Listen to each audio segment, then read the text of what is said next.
Sobat Medifka, kembali lagi di Podifka Podcast bersama Medifka. Balik lagi bersama aku, Algi. Dan kali ini teman-teman ada yang sedikit spesial karena kita bintang tamunya adalah Dr. Dani. Yeay, tepuk tangan dulu dong.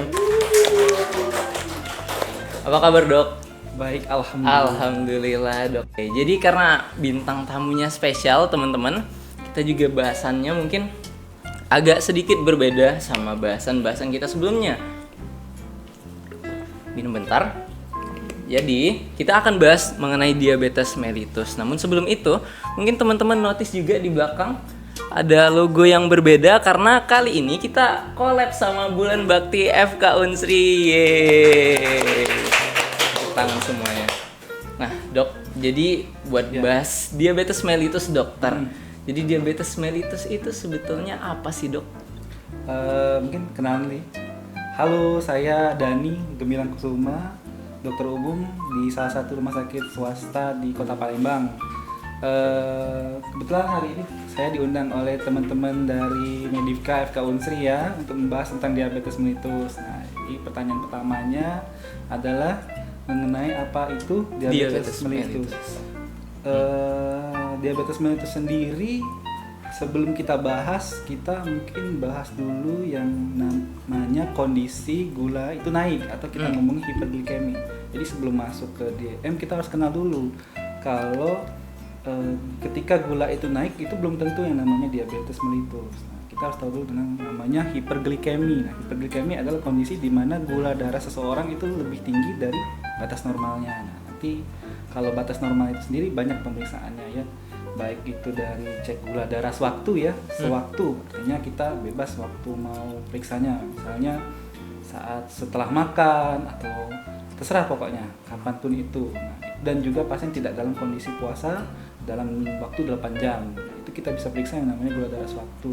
Biasanya paling cepat kita bisa periksa dari ujung jari ya.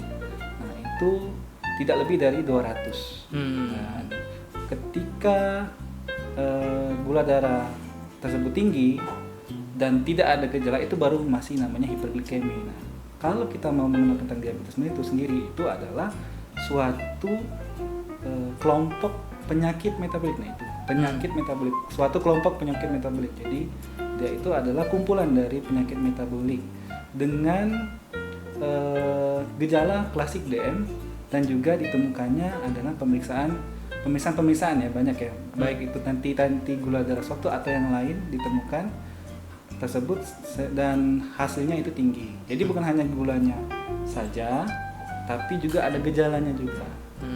Tapi ngomongin tentang gula darah dokter, tapi kenapa sih dok gula darah itu bisa naik sebetulnya?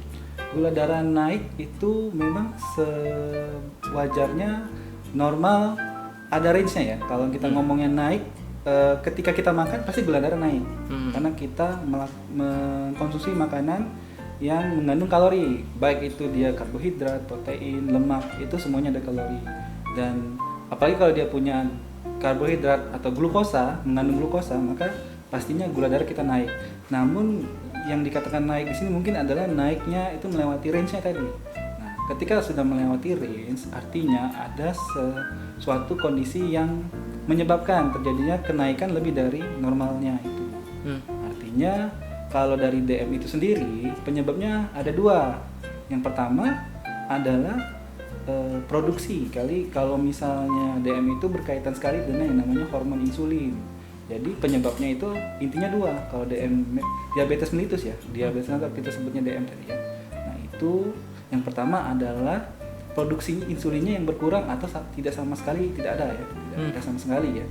Yang kedua adalah fungsi dari hormon insulin itu berkurang atau kita ngomongnya disfungsi dari atau resistensi dari hormon insulin itu. Jadi insulin itu ada namun tidak bekerja secara efektif untuk menurunkan gula darah dalam tubuh kita. Oke, berarti DM ini ada dua tipe ya dok, tipe 1 dan tipe 2. Nah, sependek-pendek pengetahuan aku nih dok, jadi yang paling sering itu kan tipe 2 ya dokter. Ya, betul. Nah, itu kan seringnya kita lihat di orang-orang udah tua, udah di atas 30-40 tahun gitu dok. Nah, apakah ada kasus atau mungkin sering terjadi pada anak-anak muda kayak aku atau mungkin lebih rendah dari aku usianya dokter? Mungkin untuk kategorinya aku juga agak klarifikasi sedikit ya, karena kalau tipe betul 1 dan 2, tapi kalau untuk kategori DM ya, diabetes mellitus sendiri ada 4 sebenarnya. Tipe 1 yang pertama itu tadi dia adanya penurunan produksi atau tidak sama sekali adanya produksi insulin akibat dia itu, jadi insulin itu diproduksi oleh pankreas kita. Pankreas itu ada organ dalam tubuh ya, organ pencernaan ya, menghasilkan enzim ataupun dan salah satu juga hormon, enzim dan hormon. Kalau enzim nanti mungkin bisa dibaca-baca beda pembahasan ya dok. Beda pembahasan. Nah kita bahas hormonnya, hormon insulin, karena dia ada sel beta pankreas. Nah selnya itu di dalam pankreas itu ada selnya. Nah itu menghasilkan insulin. Nah pada kasus DM tipe 1, sel beta pankreasnya itu rusak, hancur, destruktif, ya, destruksi akibat dari proses yang namanya, kalau di teori itu karena autoimun. Kalau autoimun mungkin bahasanya panjang lagi sih, tapi kalau kita singkat aja, autoimun itu imunnya tubuh pasien misalnya pada kasus DM tipe 1 itu dia salah mengenali musuh. Dia mengenali sel beta pankreas sebagai musuh atau bakteri atau kuman seperti itu, sehingga dihancurkan oleh imun tersebut. Kalau kita ngomong bahasa awamnya itu kayak musuh dalam selimut.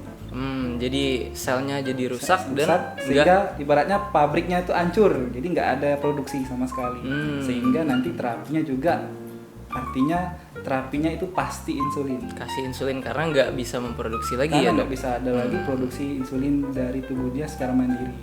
Berarti itu tipe 1. Itu tipe 1. Tadi ada 4 ya. Yang kedua DM tipe 2. Nah, DM tipe 2 ini sangat berkaitan dengan yang namanya resistensi insulin. Resistensi insulin itu ibaratnya insulin itu cara kerjanya adalah dia akan memasukkan gula ke dalam sel tubuh seperti sel otot atau sel lemak atau sel otak bahkan. Itu perlu gula. Mereka perlu gula untuk menciptakan suatu energi agar mereka dapat beraktivitas, mereka dapat berkembang, mereka dapat bertahan hidup.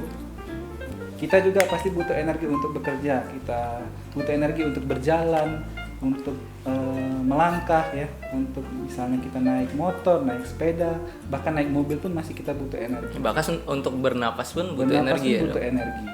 Jadi bagaimana caranya sel-sel otot kita itu menghasilkan energi, itulah mereka butuh yang namanya insulin. Insulin ibarat kunci.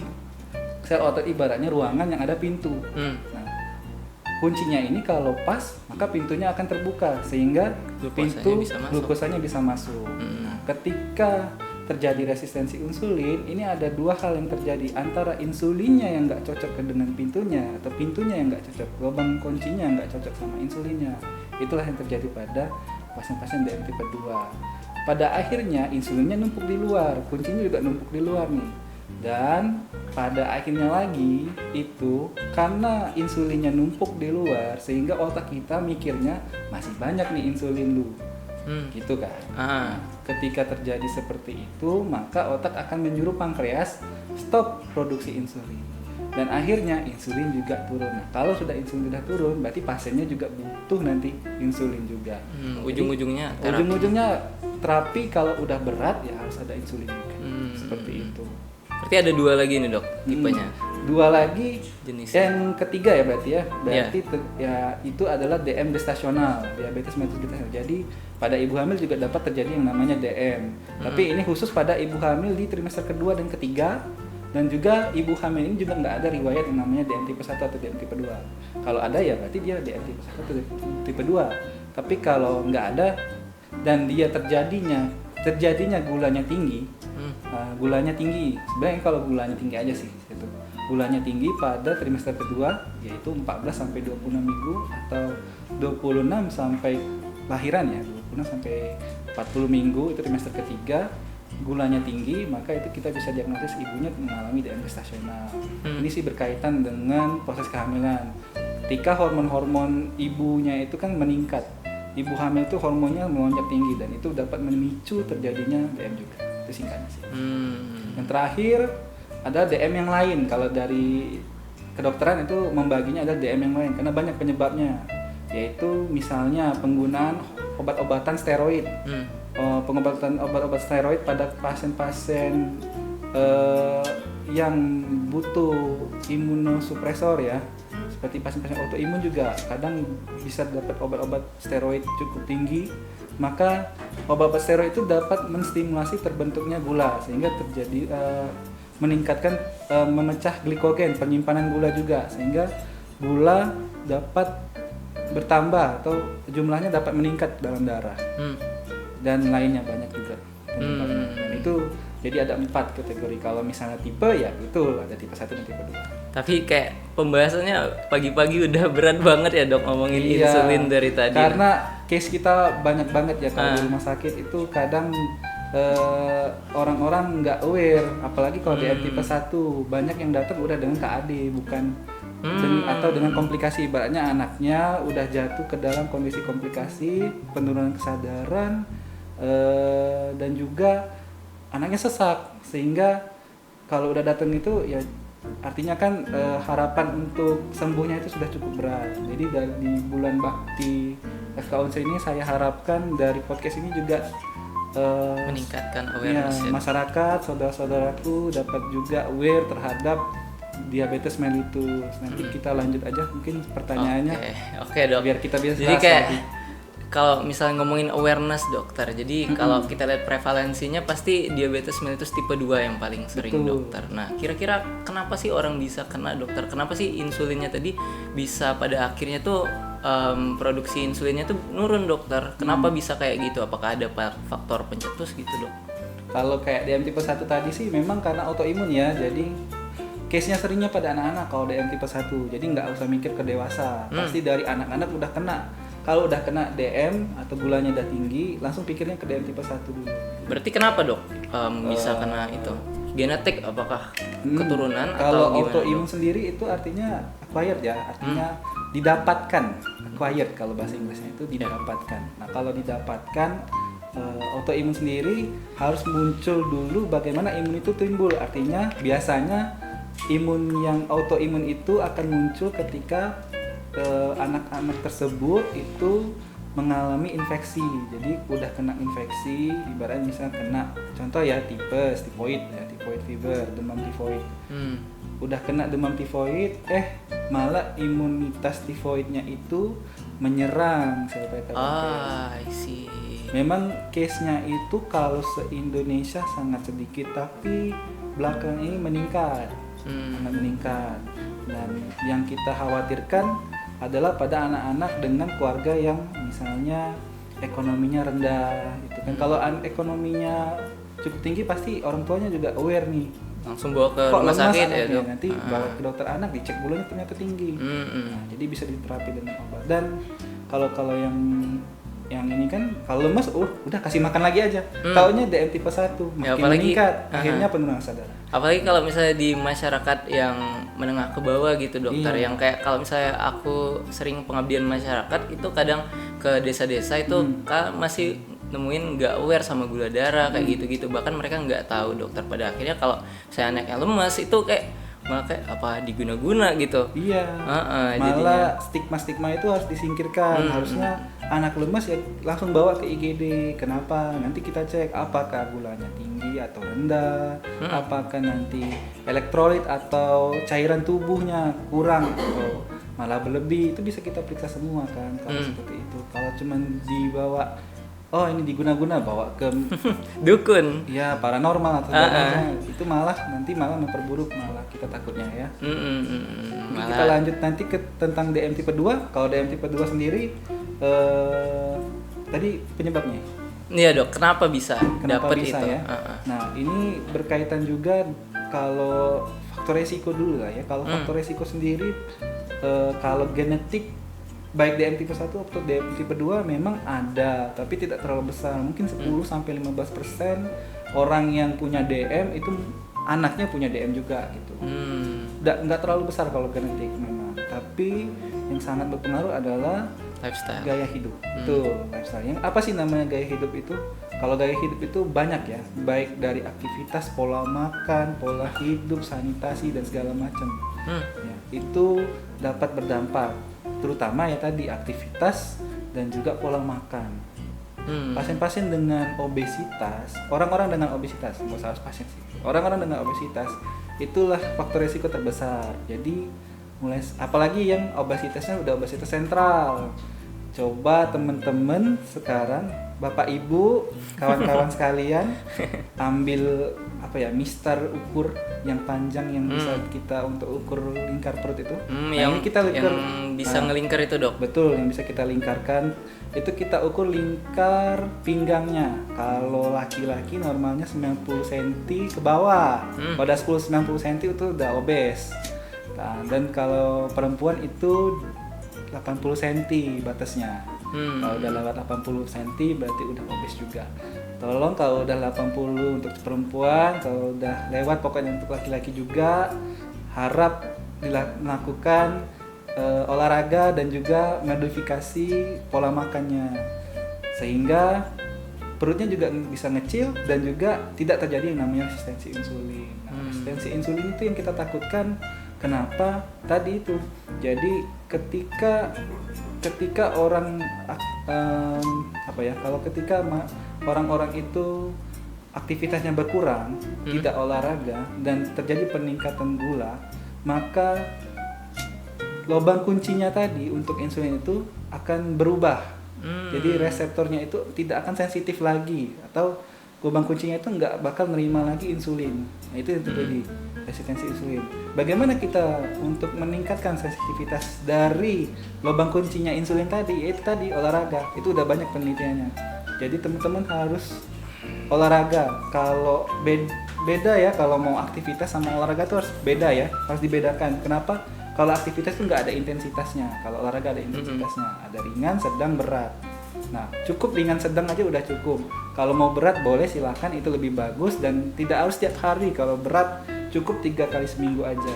Kalau misalnya ringan kayak jalan cepat. Jadi kalau jalan itu aktivitas, kalau jalan cepat baru itu olahraga. Kenapa? Karena terjadi peningkatan denyut jantung. Kalau jalan biasa nggak terjadi peningkatan denyut jantung. Panas-panasan itu memang sih peningkatan denyut jantung, tapi nggak terlalu spesifik. Tapi kalau ditambah dengan jalan cepat, panas-panasan baru, tapi takutnya nanti hal yang lain juga kayak kepanasan kan nanti kenanya heat stroke gitu, heat Dok. stroke, betul. Kena heat stroke nanti.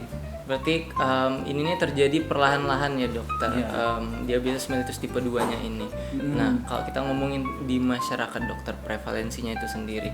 Nah, masih banyak banget miskonsepsi, Dok, di masyarakat tentang kayak misalnya apakah boleh atau enggak makan nasi pada saat udah menjadi penderita diabetes. Dan teman-teman dari belakang juga udah nyiapin beberapa mitos atau fakta nih, Dok, tentang diabetes mellitus. Mungkin aku bacain yang pertama. Boleh. Itu makanan-makanan yang berlabel ramah diabetes seperti diabetazol dan lain-lain, itu apakah aman sebetulnya, Dokter, untuk penderita diabetes mellitus? Oh, ini belum mitos fakta ya? Jadi mitos fakta ya? Ya, ini udah mitos fakta, Dokter. Berarti ngomongnya mitos atau fakta gitu? Ya, mitos atau fakta, terus dikasih penjelasannya, Dok. Oke. Kalau bebas gula itu bebas untuk DM. Kalau mau ngomongnya sebenarnya itu sangat terbantu, terpaksa bisa jadi fake ya. Jadi nggak bisa kita ngomongin fake juga, nggak bisa kita ngomong mitos juga, karena gini, yang namanya bebas gula belum tentu bebas kalori. Jadi kita itu sebaiknya mengkonsumsi makanan tadi itu harus sesuai dengan kebutuhan kalori kita hariannya. Atau kita ngomongnya kebutuhan kalori total. Kebutuhan kalori total itu dihitung dari berat badan ideal.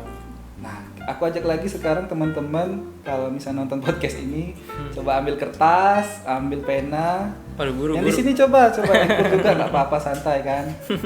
Kita belajar. Jadi untuk mengukur berat badan ideal adalah paling simpel, ini diajarin oleh Kemenkes. Jadi berat badan ideal adalah tinggi badan dikurang 100. Jadi kalau misalnya tinggi kita 175, berarti berat badan ideal 75 plus minus 10%. Jadi dikurang dan ditambah 7. Itu masih range normalnya? Itu range normalnya. Berarti kalau aku ya harusnya sekitar itu. Ya mungkin ini agak overweight dikit. Oke, Dok. Dan juga teman-teman juga wajib mengukur IMT-nya. Nah, nanti kalau dari berat badan ideal tadi kita kalikan. Kalau laki-laki itu kalinya 30, kalau perempuan kalinya 25. dari total kalori tadi kalian ukur kan ketika kita membeli suatu produk, selain kita lihat expired date-nya, lihat dekat tanggal kadaluarsanya, itu juga kita lihat tuh nutrition fact-nya, fakta nutrisinya. Bapak Ibu, teman-teman coba cek di situ berapa kalori per saji. Yang di kotak itu dokter ya, yang tulisan kecil-kecil. Misalnya susu itu kan ada tuh dia ngomong bebas gula, bebas lemak. Di situ kan ada nutrition fact-nya tetap tapi dan juga dia masih mengandung kalori. Kalorinya banyak, dari protein susu itu juga ada kalorinya, kan? Jadi coba dilihat berapa kalorinya per sajinya. Misalnya per 20 mili itu berapa kalori, bisa 100 kalori. Nah, kalau sajiannya 200, maka kita kalau habisin semua susunya berarti udah dapat sekitar 1000 kalori. Tapi kalau cuma minum 20 berarti 100. Nanti dihitung, misalnya kebutuhan harian saya itu 1500, saya udah minum 20 mili susu tadi. Jadi masih ada 1400 agar saya tidak bertambah berat badannya. Kalau kalorinya berlebih akan dijadikan disimpan, baik itu jadi simpanan gula atau jadi simpanan lemak. Dan jadi gendut ya dok? Jadi gendut kalau misalnya simpanan lemaknya disimpan. Simpanan lemak pasti disimpan di 3 tempat biasanya. Kalau cowok lebih sering ke perut ya. Dia tuh perut, paha dan hati biasanya kan. Kalau cewek itu ke paha biasanya. Jadi kalau cowok perutnya dulu yang buncit, kalau cewek pahanya dulu yang besar. Terus dan juga sama-sama baik cowok ataupun cewek nanti ke hati. Nah, itu bisa menyebabkan terjadinya fatty liver atau komplikasi perlemakan lagi hati. ya, Dok. Betul. Nggak harus jadi DM dulu, jadi perlemakan hati dulu. Tapi bisa nggak dihilangin perlemakan hati? Bisa banget. Apalagi kalau kalorinya kita kurangi. Misalnya kita butuh 1500, kita seharinya main pakai defisit kalori, kita cuman berkonsumsi ternyata 1200, maka nanti sisanya bakal dibakar dari lemak gitu. Jadi bebas gula atau enggak, itu aman atau enggak sebenarnya lihat kalau kalorinya cukup, misalnya dia minum cuma 1 ya aman, tapi kalau dia minumnya banyak lewatin kalori kebutuhan saya itu enggak aman sama sekali. Tapi ngomongin gemuk atau kurus dokter, nah mitos atau fakta dok, sebenarnya orang kurus itu nggak akan terkena diabetes dokter. Itu mitos atau fakta sebenarnya dok? Kalau dia anak-anak kurus DM tipe 1 masih bisa, tapi kalau dewasa kalau dewasa di atas 18 tahun ya, kalau kurus ya pertama masih bisa aja karena kan tadi ada banyak tipe ya. Ada yang dari ibu hamil bisa masih kena DM, terus atau penggunaan obat-obatan steroid tadi juga masih bisa kena DM. Jadi DM itu sendiri bukan karena kita tadi ya, bukan hanya resistensi insulin juga ya, karena tapi banyak faktor, termasuk juga penyebabnya juga banyak. Nggak harus DM tipe 2, tapi kalau DM tipe 2 sendiri ya tadi kalau dia kurus misalnya, jangan-jangan udah termasuk komplikasi DM nih, karena DM itu sendiri juga ada gejalanya.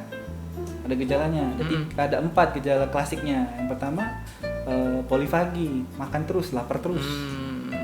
Kedua minum terus ya, polidipsi, dia haus terus, minum terus. Yang ketiga poliuri itu dia kencing terus, pipis terus, dan termasuk juga di sini harus ada beakat di tengah malam sehingga dia terganggu tidurnya. Terakhir penurunan berat badan yang drastis ya, jadi dalam 1 bulan tuh bisa 5 kilo lebih turunnya. Jangan-jangan udah kena DM tuh. Karena gulanya nggak masuk ya dok. Jadi iya, gulanya nggak ada masuk, nggak ada, dan akhirnya dia pakai cadangan lemak yang ada tubuh dia, makanya akhirnya berat badannya turun. Oke, berarti mitos ya dok kalau misalnya ngomongin orang kurus itu nggak akan kena diabetes sama sekali. Betul. Karena ada banyak faktor dok untuk itu. Apalagi nggak aktivitas. Kan tadi kalau kurang aktivitas ataupun olahraga bisa terjadi resistensi insulin. Jadi insulinnya tadi, lubang kuncinya insulin tadi nggak sensitif lagi untuk insulinnya, sehingga dia juga walaupun masih kurus, nggak obes pasiennya ya, dia masih bisa juga kena. Namanya juga faktor resiko ya. Faktor resiko tuh membantu untuk mewujudkan terjadinya penyakit misalnya. Kalau kurus berarti memang nggak ada faktor resiko dari obes, tapi kalau dia kurang aktivitas, makannya juga banyak, tapi sama aja. Berarti kayak ada banyak jalan menuju Roma gitu ya, Dok. Betul. Ada banyak jalan menuju Jadi, diabetes. Ya, jangan terlalu percaya diri bagi teman-teman ya kurus. Jadi tersinggung juga aku, Dok. Oke, lanjut ke mitos fakta selanjutnya. Nah, mitos atau fakta, Dok, minum cukup air itu dapat mengurangi resiko terkena diabetes mellitus. Mitos lah ya, karena kalau minum cukup ya wajar ya, itu Karena kebutuhan, Dok. kebutuhan. Hmm. Tapi kalau misalnya banyak minum juga itu tadi, itu ada tanda-tanda jangan-jangan kalian udah kena DM gitu. Atau terjadinya hiperglikemi juga bisa menyebabkan terjadinya orang itu minum terus gitu.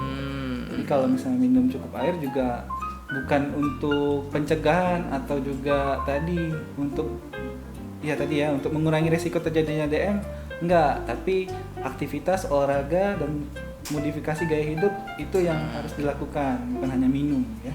Kalau misalnya minum tapi kerjanya rebahan terus tiap hari kan Ya, sama aja. sama aja, Dok. Oke, berarti mitos ya, Dok. Mitos banget. Ke mitos fakta selanjutnya, diabetes mellitus merupakan ibu dari segala penyakit. Mitos atau fakta, Dok? Pertanyaan bagus sih kalau yang ini. Karena gini, tadi kita udah bahas kalau DM itu adalah suatu kelompok penyakit metabolik. Artinya penyakit ini itu mengenai banyak organ, kelompok. Jadi dia bisa mengenai banyak organ. Yang pertama ginjal bisa kena, yang kedua saraf, yang ketiga pembuluh darah, yang keempat hati juga bisa kena, yang kelima otak. Banyak, hampir seluruh organ-organ tubuh manusia dapat berdampak. Itulah kenapa dibilang ibu ya tadi ya, ibu. Jadi kayak ini memang suatu kelompok penyakit yang dapat mempengaruhi hampir seluruh tubuh manusia. Jadi misalnya pada organ ginjal dapat terjadi yang namanya nefropati DM atau penurunan fungsi ginjal sehingga urin yang dihasilkan sehari atau BAK-nya itu sedikit. Nah, ini sangat berbahaya, apalagi kalau bisa sampai pasiennya itu jatuh ke dalam kondisi namanya gagal ginjal. Terus ada lagi juga kalau pembuluh darah itu dapat terjadinya disfungsi endotel. Jadi kalau pembuluh darah kita itu dapat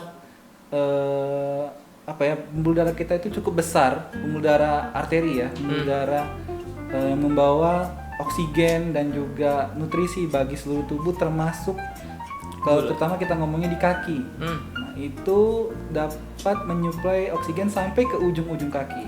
Nah, kalau pada pasien DM itu terjadi kekakuan pada pembuluh darah sehingga pembuluh darahnya kecil ataupun bisa sampai terjadinya sumbatan baik parsial sebagian atau total.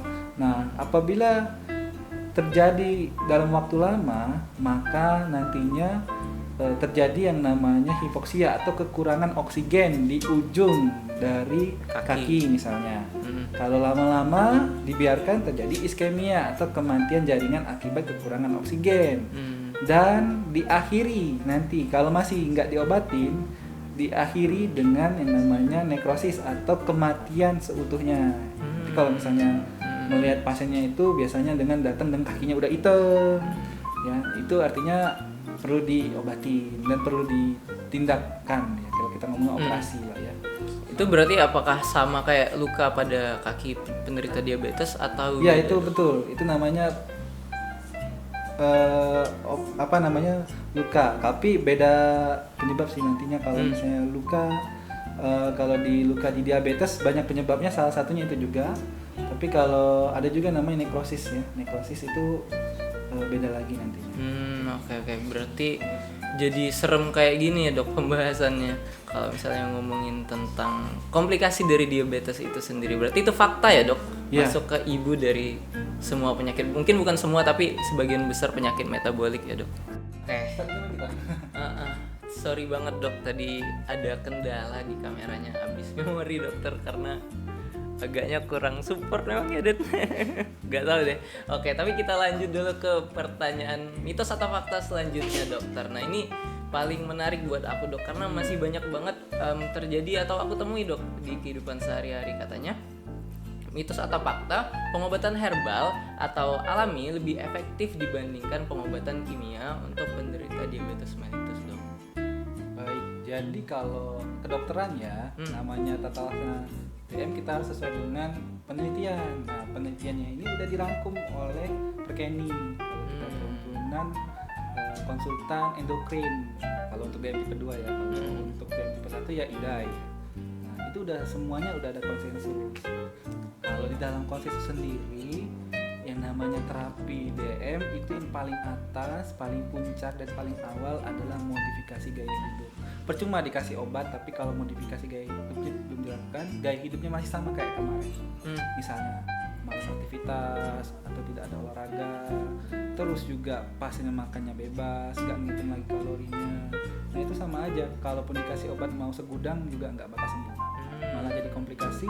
Obat juga ada efek samping kan, yang namanya obat baik itu herbal maupun yang kimia yang kita konsumsi, yang kita gunakan selama ini untuk pengobatan juga, itu juga semuanya ada efek samping. Artinya apa? Artinya jangan tergantung obat, tapi juga harus juga dilakukan modifikasi gaya hidup. Baru nanti kita lihat pengobatannya nanti oleh dokter ya juga nanti dilihat berdasarkan pemeriksaan, baik itu pemeriksaan fisiknya maupun pemeriksaan lanjutan dari hasil labornya. Nah itu dari hasil labornya itu kita bisa tentukan nanti perlunya 1 obat, perlu 2 obat, perlu insulin atau tidak. Gitu. Berarti kalau misalnya dibandingin antara pengobatan herbal sama pengobatan yang obat-obatan yang ada direkomendasikan sama dokter-dokter kayak misalnya amlodipin dan lain-lain itu dok, apakah itu lebih efektif sebetulnya pengobatan herbal ini dokter? Karena kalau misalkan masyarakat daerah itu kayak lebih cenderung untuk mengagung-agungkan ya dok pengobatan herbal karena katanya nggak menimbulkan efek samping dan lain-lain. Apakah benar dok itu sebetulnya? Kadang obat-obatan herbal juga memang ada khasiat ya. Kita tidak bisa menyalahkan khasiat-khasiat obat tersebut. Memang bisa saja kalau memang obat herbal itu ada penelitiannya ya silahkan. Tapi juga kita tolong perhatikan juga terhadap obat-obat herbal yang dibuat oleh produsen-produsen yang tidak sesuai, tidak jelas gitu kan. Karena efeknya besar, terutama kalau misalnya namanya obat itu semua obat bahkan bukan hanya herbal itu membebani yang namanya hati dan ginjal biasanya. Kalau udah kena ke ginjal kan bisa juga terjadi kerusakan ginjal juga, baik itu secara fungsi maupun secara organnya ya, dan organiknya. Makanya kalau memang sebaiknya kalau mau ada obat herbal tapi juga pasien itu konsumsi obat-obatan anti hiperglikemi atau obat-obat insulin juga dari dokter yang sudah diresepkan oleh dokter. Pasien juga rutin kontrol ke dokter. Coba tanyain dulu ke dokternya, dikonsulin dulu, dok boleh nggak saya minum obat herbal misalnya seperti itu. Menarik banget dokter. Berarti kayak harus berdasarkan penelitian lagi balik lagi dokter ya. Berdasarkan penelitian terus kasih tahu dokternya juga harus tahu nih herbal aman nggak gitu. Oke, berdasarkan bukti empiris lagi banyak dokter ya. Oke, menarik banget dok kalau kita ngomongin tentang diabetes kayaknya nggak habis-habis ya dok, karena penyakit ini kayak udah malang melintang di masyarakat Indonesia, kayak gampang banget ditemuin sebetulnya di orang-orang dan awarenessnya itu masih rendah dokter sebetulnya. Kalau misalnya kita perhatiin mereka tuh kayak menganggap remeh ya dok untuk penyakit diabetes mellitus ini. Jadi inilah salah satu bentuk wujud dari mahasiswa ya untuk meningkatkan awareness dokter untuk di masyarakat itu sendiri dengan salah satunya kami mengadakan bulan bakti. Nah dokter di tahun ini itu mengangkat tema diabetes mellitus, yang mana tema dari F-Counsel sendiri itu glukos, kalau akronimnya dok kepanjangannya itu Get Living Up Cut Out Sugar Excess. Nah jadi bulan bakti ini sendiri dok nanti akan ada berbagai rancangan susunan acara. Nah salah satunya itu adalah podcast ini dok. Nah nantinya akan ada seminar sama dokter-dokter yang berpengalaman. Nah terus juga ada pelatihan ke anak SMA dokter. Nah diharapkan memang kegiatan bulan bakti ini akan meningkatkan awareness lebih lagi dan akan berdampak positif di masyarakat ke depannya dokter. Nah mungkin dari dokter sendiri apakah ada harapan dok untuk kegiatan bulan bakti ini, apakah ada yang harus kami lakukan biar mungkin kalau dokter kan udah ngerasain di klinisi seperti apa dokter diabetes mellitus sendiri, apakah ada hal yang mungkin perlu kami tekankan di kegiatan ini dok? Baik, mungkin saya sampaikan dulu yang pertama ke masyarakat. Dari podcast ini saya harapkan kalau Bapak Ibu, teman-teman sekalian dapat mengenali gejala-gejala dari kencing manis. Kencing manis atau diabetes mellitus ini sangat mudah, baik itu DM tipe 1, tipe 2 ataupun tipe lainnya.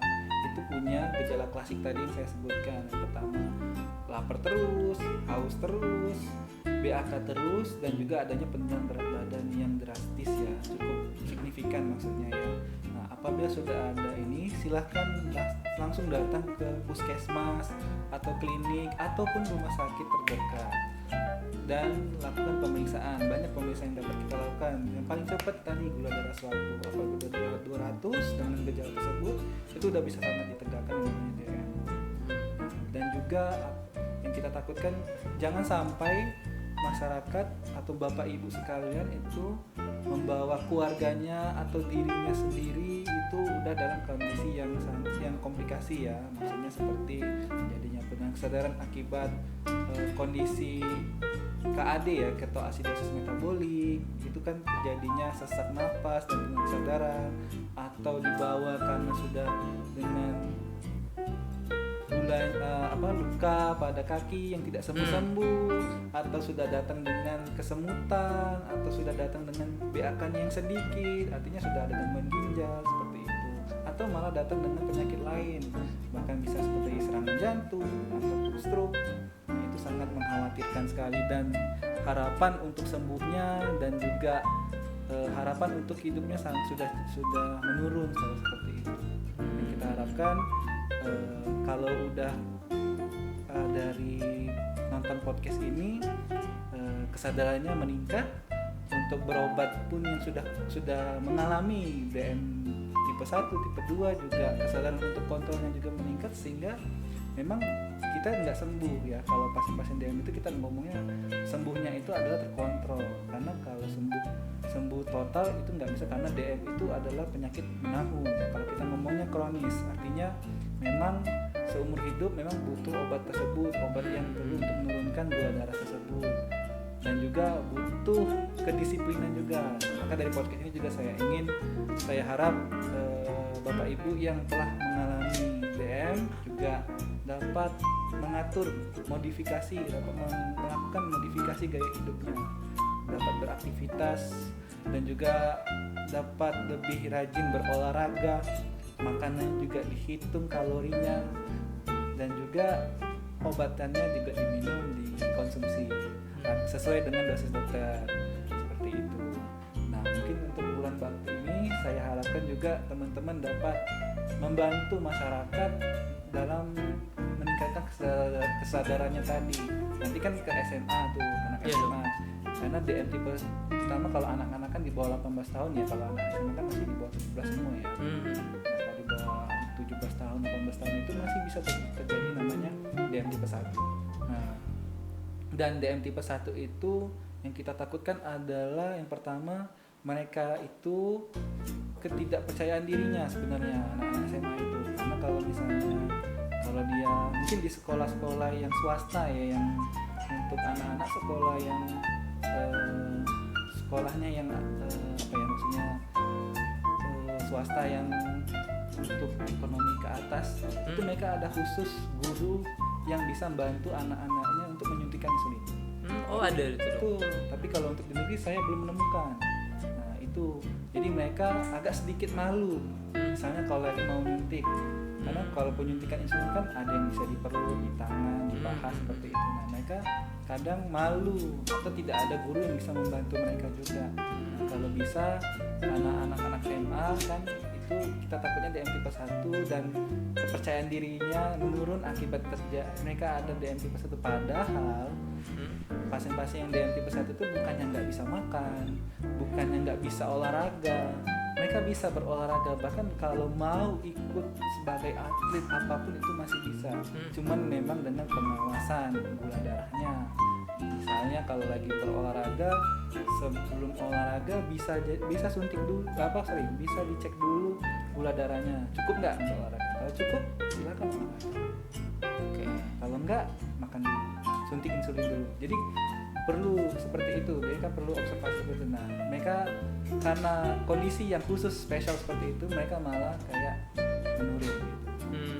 Kayak kurang percaya diri. Saya harapkan dari podcast ini teman-teman dapat meningkatkan kepercayaan diri juga pada orang-orang DM dan juga awareness juga agar tidak datang dengan komplikasi yang berat. Oke. Berarti diharapkan dampak positifnya ini bisa berguna ya dok bagi masyarakat. Nah, terima kasih dokter sebelumnya kami ucapkan udah mau hadir bersama kita di sini bahas diabetes mellitus yang mana sebetulnya ini udah menahun di masyarakat dokter. Kalau misalnya kita ngomongin diabetes untuk kayak udah bahkan nggak jarang kalau misalnya anak kecil ngobrol kayak bapak aku kerja PLN, bapak aku diabetes. Kayak misalkan diabetes ini kayak udah Bapak aku hipertensi. Nah itu dia, kayak keluar bahasa Palembangnya jadinya. Oke, jadi kayak udah sangat gampang kita temukan sehari-hari dan kayak udah dinormalisasi kadang-kadang dokter diabetesnya itu sendiri. Maka dari itu memang perlu ditingkatkan lagi ya dok awarenessnya terhadap diabetes khususnya tipe 1 dan tipe 2 ya dok. Betul. Oke.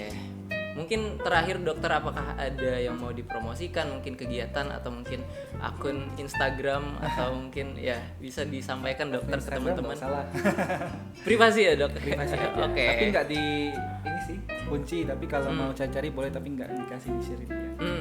Oke. Tapi Berarti kalau teman-teman untuk berobat untuk teman-teman yang ingin mengecekkan kesehatannya juga bisa ya, langsung bisa cek ke IG aku di Dani Kusuma. Nanti di situ kan banyak kadang aku share di story tentang pemeriksaan kesehatan juga di tempat aku ya. Mungkin nggak promosi rumah sakitnya apa, tapi langsung nanti buka aja di IG aku. Lihat sendiri ya dok. Lihat sendiri aja maksudnya.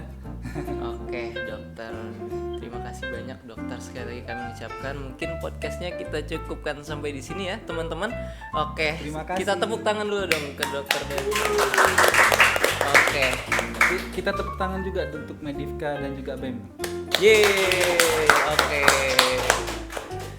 Terima kasih dokter, saya akhiri. Terima kasih Sobat Medivka yang udah nonton. See you on next episode. Stay tune ya, dadah.